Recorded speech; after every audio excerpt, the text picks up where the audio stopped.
It's been weeks, maybe months, maybe longer. You know it's over. You know moving on is the right thing, but you can't stop thinking about them. You check their social media. You replay conversations. You wonder if they've moved on. You wonder if you made a mistake. You wonder if they think about you too. And no matter how many times you tell yourself to stop, you can't. Today I'm going to tell you the real reason why, and it's probably not the reason you think. Welcome back. Moving on is one of the hardest things humans do, and I think we've been sold the wrong story about why. Let's get into it. The common narrative is that you can't move on because you loved them so much, or because they were the one. And maybe that's part of it. But more often, the real reason is something deeper and less romantic. You haven't grieved what you actually lost.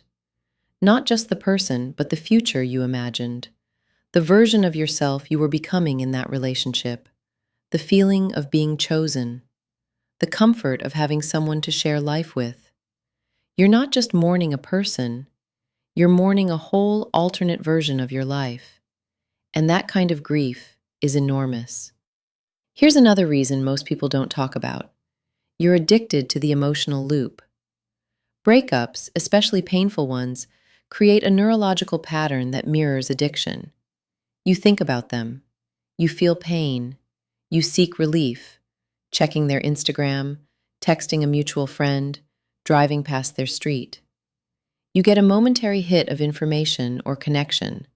Then the pain returns. It's a loop. And every time you engage with it, you reset the clock. You can't heal a wound you keep reopening. The second real reason, you're still waiting for closure that isn't coming.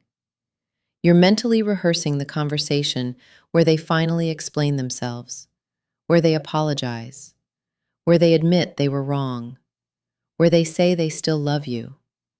That conversation gives you permission in your mind to finally let go. But here's the painful truth.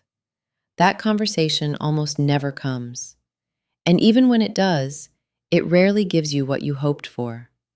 Closure isn't something someone else gives you. You have to build it yourself, out of acceptance, not answers. Third reason, your identity got tangled up with them. After enough time with someone, the lines between you and them blur. Your routines include them. Your future plans include them.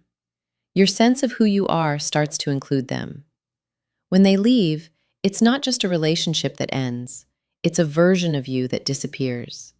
And rebuilding your identity from scratch is disorienting and painful in a way that's hard to articulate. It's not weakness. It's just what happens when you love someone fully. Fourth reason, you're focusing on the highlight reel, not the full picture. Memory is not objective. Grief makes it even less so.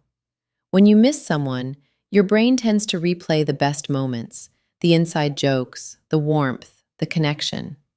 It edits out the arguments, the disappointments, the moments you felt unseen or undervalued. This is your brain trying to protect you from pain. But it also keeps you stuck in a version of the relationship that wasn't fully real. Literally write down what wasn't working. Your brain needs the full picture to let go.